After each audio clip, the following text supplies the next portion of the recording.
ശ്രീലങ്കയിലെ തന്ത്രപ്രധാനമായ ഒരു തുറമുഖമാണ് ഹമ്പൻതോട്ട തുറമുഖം. ഇപ്പോൾ ഈ തുറമുഖത്തിന്റെ പൂർണ്ണ നിയന്ത്രണം ചൈനയ്ക്കാണുള്ളത്. തന്ത്രത്തിലൂടെയാണ് ചൈന ഈ തുറമുഖത്തിന്റെ പൂർണ്ണ നിയന്ത്രണം സ്വന്തമാക്കിയത്.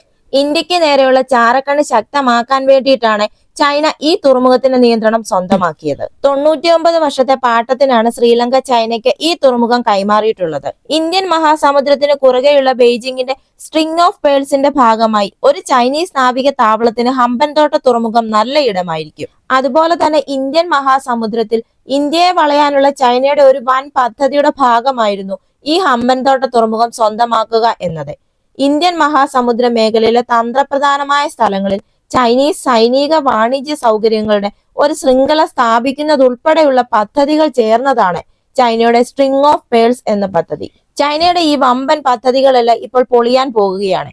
കടലിൽ നിന്ന് ഇന്ത്യയെ നോക്കുന്ന ചൈനയെ ആകാശത്ത് നിന്ന് നിരീക്ഷിക്കാൻ തയ്യാറെടുക്കുകയാണ് ഇന്ത്യ ഇപ്പോൾ. അതാണ് ഇപ്പോൾ ലങ്കയിൽ നടക്കാൻ പോകുന്നത്. ഇന്ത്യക്കെതിരെ പദ്ധതി ഒരുക്കുന്ന ചൈനയ്ക്കെതിരെ ഇന്ത്യ പദ്ധതി ഒരുക്കുന്നു. ചൈനയുടെ ഈ നീക്കങ്ങളെ പ്രതിരോധിക്കാൻ വേണ്ടി ശ്രീലങ്കയിൽ കടലും ആകാശവും കീഴടക്കി കൂടുതൽ പദ്ധതികളുമായി മുന്നോട്ടു പോവുകയാണ് ഇന്ത്യ. അതായത് ശ്രീലങ്കയിലെ 3 വിമാനത്താവളങ്ങൾ ഏറ്റെടുത്ത് നടത്താൻ പോകുകയാണ് ഇന്ത്യ. ഇന്ത്യയിലെ മുൻനിര വിമാനത്താവളങ്ങളെല്ലാം ഏറ്റെടുത്ത് നടത്തുന്ന അദാനി ഗ്രൂപ്പാണ് ഇതിനും പിറകിൽ. ഇതിന്റെ തുടക്കമെന്നോണം ശ്രീലങ്കയിലെ 3 വിമാനത്താവളങ്ങളാണ് അദാനി ഗ്രൂപ്പ് ഏറ്റെടുത്ത് നടത്താൻ പോകുന്നത്. ശക്തമായ പ്രതിഷേധങ്ങൾക്കിടയിൽ കൂടിയാണ് ഇങ്ങനൊരു തീരുമാനത്തിൽ എത്തിച്ചേർന്നിരിക്കുന്നത്. എന്ത് ലക്ഷ്യമാണ് ഇങ്ങനെ ഒരു തീരുമാനത്തിന്റെ പിന്നിലുള്ളത്? ഇതുകൊണ്ട് ഇന്ത്യക്ക് എന്ത് നേട്ടമാണ് ലഭിക്കുന്നത്? ഈ ദ്വീപ് രാഷ്ട്രത്തിലെ 3 വിമാനത്താവളങ്ങളുടെ നടത്തിപ്പ് സംബന്ധിച്ചാണ് അദാനി ഗ്രൂപ്പും ശ്രീലങ്കൻ അധികൃതരും തമ്മിൽ ചർച്ചകൾ തുടങ്ങിയത്. അതിൽ തന്നെ ശ്രീലങ്കയുടെ പ്രധാന വ്യോമ കവാടമായ കൊളംബോയിലെ ബന്ദാര നായക് രാജ്യാന്തര വിമാനത്താവളത്തിലാണ് പ്രത്യേക ശ്രദ്ധ കേന്ദ്രീകരിച്ചിരിക്കുന്നത്. അതുപോലെ തന്നെ 7 വർഷം മുൻപ് ലോകത്തിലെ ഏറ്റവും മോശം രാജ്യാന്തര വിമാനത്താവളം എന്ന കുപ്രസിദ്ധി നേടിയ കൊളംബോയിലെ രത്നമലാന മട്ടല വിമാനത്താവളങ്ങളാണ് മറ്റ് 2 വിമാനത്താവളങ്ങൾ. ടൂറിസം രംഗം കൂടുതൽ വികസിപ്പിക്കാൻ വേണ്ടി അദാനി ഗ്രൂപ്പുമായി സഹകരിക്കാൻ നേരത്തെ തന്നെ ലങ്കയ്ക്ക് പദ്ധതി ഉണ്ടായിരുന്നു. എന്നാൽ നിരവധി പ്രതിഷേധങ്ങളെ തുടർന്ന് ചർച്ചകൾ നീളുകയായിരുന്നു. 2023 ശ്രീലങ്കയിലേക്കുള്ള വിദേശ വിനോദ സഞ്ചാരികളുടെ എണ്ണം ഏകദേശം 1.48 ദശലക്ഷമായി വർദ്ധിച്ചു. ഇതോടെയാണ് രാജ്യത്തെ വിമാനത്താവള അടിസ്ഥാന സൗകര്യങ്ങളിൽ വൻ മാറ്റങ്ങൾ വേണമെന്ന ചർച്ച ശക്തമായത്. ഇതിനായി ഈ മേഖലയിൽ കഴിവ് തെളിയിച്ച അദാനി ഗ്രൂപ്പ് പോലുള്ള ഒരു സ്വകാര്യ കമ്പനിയുടെ പങ്കാളിത്തം സൗകര്യങ്ങൾ വിപുലീകരിക്കുന്നതിനും യാത്രക്കാരുടെ മൊത്തത്തിലുള്ള അനുഭവം മികച്ചതാക്കുന്നതിനും സഹായിക്കുമെന്നാണ് ലങ്കയിലെ അധികൃതർ പ്രതീക്ഷിക്കുന്നത്. ലങ്കയിലേക്കുള്ള ടൂറിസ്റ്റുകളുടെ എണ്ണത്തിൽ വൻ വർധനവാണ് ഉണ്ടായിരിക്കുന്നത്. ഈ വർഷത്തെ ജനുവരിയിലെ കണക്കെടുത്താൽ തന്നെ ഏകദേശം 2.08 ലക്ഷം വിനോദസഞ്ചാരികൾ വന്നുപോയി. ഫെബ്രുവരിയിലെ ആദ്യ 7 ദിവസങ്ങളിൽ മാത്രം 60,000 വിനോദസഞ്ചാരികളാണ് ഇവിടെ സന്ദർശിച്ചത്. 2024 23 ലക്ഷം വിനോദസഞ്ചാരികളാണ് ഇവർ ലക്ഷ്യമിടുന്നത്. ആ ലക്ഷ്യത്തിലെത്തുമെന്നാണ് അവർ പ്രതീക്ഷിക്കുന്നതും. അത് 2030 ആകുമ്പോഴേക്കും 40 ലക്ഷം സന്ദർശകരെ ആകർഷിക്കാൻ കഴിയുമെന്ന് പ്രതീക്ഷിക്കുന്നു. അതുകൊണ്ടൊക്കെ തന്നെയാണ് വൻതോതിലുള്ള വികസന പദ്ധതികളിലേക്ക് പോകാൻ വേണ്ടി അവർ തീരുമാനിക്കുന്നതും. ഈ 2023 ശ്രീലങ്ക സന്ദർശിച്ചവരിൽ 37% ഇന്ത്യയിൽ നിന്നായിരുന്നു. 2024 23 ലക്ഷം വിനോദസഞ്ചാരികളെയും 2030 40 ലക്ഷം പേരെയും ആകർഷിക്കുക എന്ന ലക്ഷ്യത്തോടെയാണ് ലങ്കയിൽ ടൂറിസം, ഹോസ്പിറ്റാലിറ്റി മേഖലകളിൽ വിപുലമായ വികസന പദ്ധതികൾ ഒരുക്കുന്നത്. ഇതിനെല്ലാം ഇവർക്ക് പ്രചോദനമായത് ഇന്ത്യ ആണെന്നാണ് പറയുന്നത്.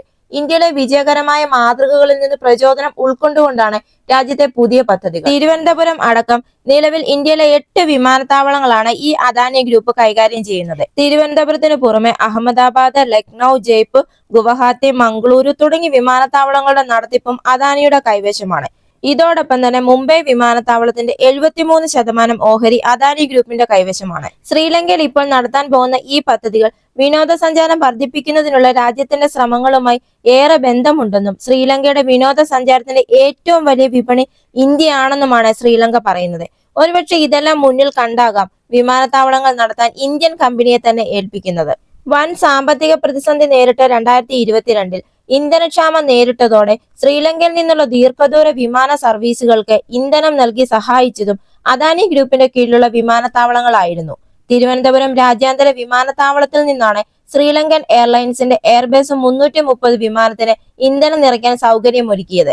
ലാൻഡിംഗ് ചാർജ് നൽകി വിമാനങ്ങൾക്ക് ഇവിടെ ഇറങ്ങി ഇന്ധനം നിറച്ച് മടങ്ങാൻ അനുമതി നൽകുകയായിരുന്നു. 60,000 മുതൽ 1,00,000 രൂപ വരെയാണ് ലാൻഡിംഗ് ചാർജായി വിമാനത്താവള നടത്തിപ്പുകാരായ അദാനി ഗ്രൂപ്പിന് ലഭിച്ചത്. ഇത് ഇന്ത്യയുടെ തന്ത്രപരമായ ഒരു നീക്കമാണോ? ഇതിൽ നിന്ന് ഇന്ത്യക്ക് കിട്ടുന്ന നേട്ടം എന്താണ്?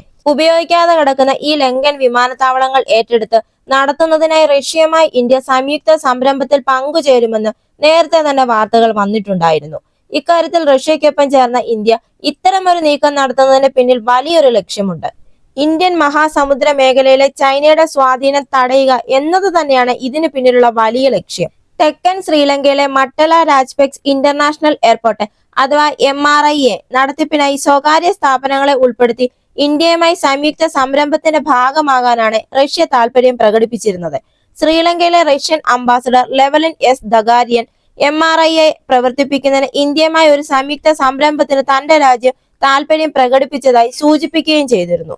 എന്നാൽ അതിന് പിന്നിലുള്ള റഷ്യയുടെ ഉദ്ദേശം വേറെയായിരുന്നു. ശ്രീലങ്ക സന്ദർശിക്കുന്നവരിൽ വലിയൊരു ഭാഗവും റഷ്യൻ വിനോദസഞ്ചാരികളാണ്. 2024 12 ലക്ഷം റഷ്യൻ സന്ദർശകർ ശ്രീലങ്ക സന്ദർശിക്കുമെന്നാണ് പ്രതീക്ഷിക്കുന്നത്. ഇന്ത്യയെ കൂടാതെ ശ്രീലങ്കയുടെ ഏറ്റവും വലിയ വിനോദസഞ്ചാര വിപണിയും റഷ്യ തന്നെയാണ്. അതുകൊണ്ട് തന്നെ ഈ വിമാനത്താവളം ഏറ്റെടുക്കുന്നത് റഷ്യയെ സംബന്ധിച്ചിടത്തോളം റഷ്യയ്ക്ക് ഒരു വലിയ നേട്ടം തന്നെയായിരുന്നു. ശ്രീലങ്ക ചൈനയ്ക്ക് കൈമാറിയ ഈ ഹമ്പൻതോട്ട തുറമുഖത്തു നിന്നും ഏകദേശം 18 കിലോമീറ്റർ അകലെയുള്ള മട്ടല എന്ന പട്ടണത്തിലാണ് MRIA സ്ഥിതി ചെയ്യുന്നത്. രത്നമലാന രാജ്യാന്തര വിമാനത്താവളത്തിനും കൊളംബോയിലെ ബന്ദാരനായിക രാജ്യാന്തര വിമാനത്താവളത്തിനും ശേഷം രാജ്യത്തെ ആദ്യത്തെ ഗ്രീൻഫീൽഡ് വിമാനത്താവളവും ഇതായിരുന്നു. ഇതിന്റെ തുടക്കത്തിൽ ഇവിടെ ഒരു ഹബ്ബ് സ്ഥാപിച്ച് ശ്രീലങ്കൻ എയർലൈൻസ് ഉൾപ്പെടെ നിരവധി എയർലൈനുകളാണ് ഈ വിമാനത്താവളത്തിലേക്ക് പറന്നത്. എന്നാൽ ഇവിടെ യാത്രക്കാർ കുറവായതിനാൽ വിമാന കമ്പനികളെല്ലാം 2018 മട്ടല വിടുകയായിരുന്നു. നിലവിൽ ഇപ്പോൾ ഈ വിമാനത്താവളം ധാന്യം സംഭരിക്കാനാണ് ഉപയോഗിക്കുന്നത്.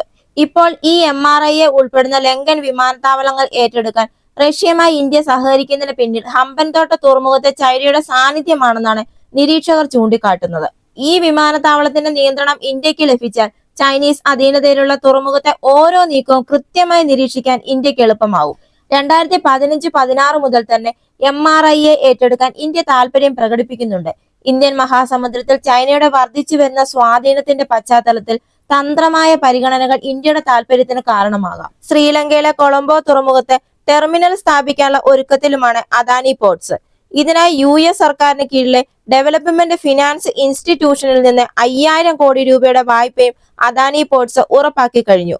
പദ്ധതിയോടനുബന്ധിച്ച് 500 മെഗാവാട്ടിന്റെ കാറ്റാടിപ്പാടവും അദാനി ഗ്രൂപ്പ് ലങ്കയിലെ മാന്നാറിൽ സ്ഥാപിക്കുന്നുണ്ട്.